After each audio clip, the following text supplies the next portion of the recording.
What's going on, everybody? It's just another day in the kitchen, back with another episode, and in this video we're taking a look at none other than Latwizzy, aka Yeat, and the merch surrounding his second studio album, Too Alive. Now, this album released in February of 2022, and you might be wondering why I'm covering Yeat, but the fact that this man's got a little over 27 million Spotify listeners a month, I think is just enough justification to cover him. Now, this is the first actual studio merch drop that I was able to find for him online. He does have some other merch that's available. However, most of those pieces were only available to purchase in hand and in person at his actual shows and on his tour. Now, when it comes to the merch on his website, one thing I also wanted to point out is the fact that if you wanted to cop yourself some actual Yeat merch nowadays, it is very hard to find yourself some. His actual website at this point has been disconnected or is down, so this is a look at what it looked like when it was up back again in February of 2022. Now, to start off with, most of these merch pieces, they are a little bit pricey considering that this is just a generic looking graphic on an otherwise clean looking blank. And if you're a Yeat fan and some of this stuff actually means something, please go ahead and let us know in the comments. Now, one thing I did want to point out is the fact that Yeat's whole aesthetic has to do with him wearing expensive designer and luxury brands.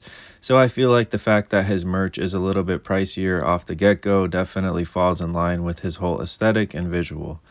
Now, one other thing I did want to point out while looking at his website is the fact that it's actually pretty cool looking. I know that this is in support of this album, and you will see some other pieces in this merch collection that are for other album pieces as well. However, I just wanted to point out that personally, I dig the aesthetic. Now, next up, we have this hoodie here that's about $150. And while doing my research for this video, I wanted to point out that his actual fans were not super happy about it. I was doing some research on Reddit and I came across a thread where people were talking about the merch drop for this album, and I just wanted to point it out here. Now, again, if you are a fan of Yeat, please go ahead and let us know in the comments if you think that these pieces are worth it, because although I do enjoy some of his music, I'm not the craziest fan, so I don't know that I would necessarily drop damn near $200 with taxes and fees and shipping for one of these hoodies. Now, for an interesting piece of merch that definitely falls in line with his aesthetic, you've got this balaclava right here. And just to go ahead and show you guys what it looked like, it was available for $50 right here. Now, me personally, with your boy living here in hot-ass Florida, I don't have a need for a balaclava or a shiesty mask. However, I feel like if you are a fan, it would be a kind of cool pickup and just something to commemorate the album. Now, when it comes to my favorite piece of merch from this collaboration that's not something that you actually wear, it's definitely got to be this piece right here. The Too Alive album vinyl merch pack, aka the Geek Pack.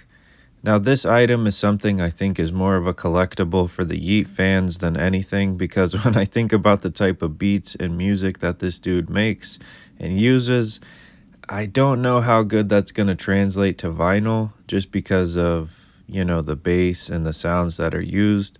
However, if you have picked this up or you've picked up similar vinyls, let me know in the comments how it sounds, because I'm very curious how it sounds myself. Now, another thing I wanted to point out while just looking at this list of features for this vinyl pack is just how big Yeat has become over the last few years. I think it's pretty crazy that he's linked up with Drake several times on different songs now.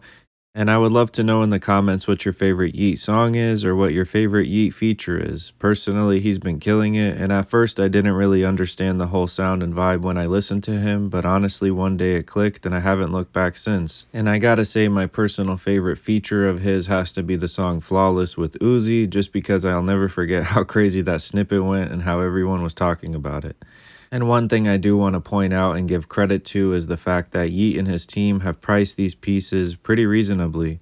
When you compare them to other artists in his lane or as new as him like Kencarson, who are taxing a little bit more on some of these pieces, I think it's dope to see that some of these are more affordable. Inflation has been whooping your boy's wallet, so I think that it's great when artists definitely price these things with fans in mind. Now, as for another one of my favorite pieces from this collection, I wanted to highlight this Life t-shirt right here. It's got a dope graphic of Big Tonka right here with the turban on, and I'll show you guys a little bit later in this video how an actual turban was available for one of Yeat's actual merch drops, as well as him flexing some big old bands right there. This is a tee I would probably wear myself if I was a bigger fan. However, I think it's an actual dope pickup for anyone that is.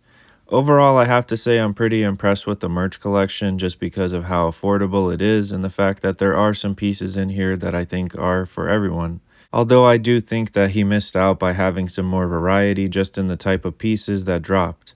A lot of times artists will drop some special accessories, and I think that Yeat definitely missed out, although I think that the shiesty mask was definitely a good touch given that that's kind of one of the things that he wears. Now while I was doing my research on this video, I was looking at some of Yeat's other past merch drops on his website, and at some point in 2021 he had this green button that was set up, which I think is pretty in line with that overall green aesthetic.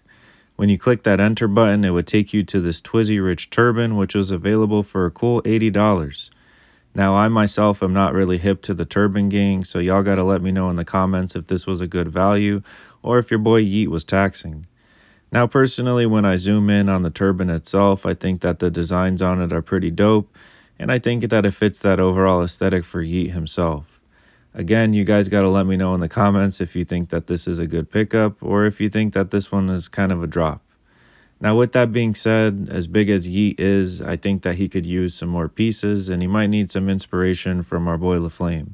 If you made it this far in the video, let me know what your favorite Yeat song is and what you guys think.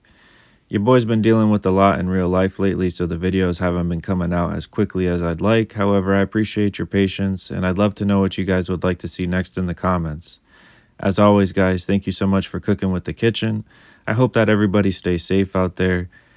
And as always, guys, it's lit. Straight up and peace.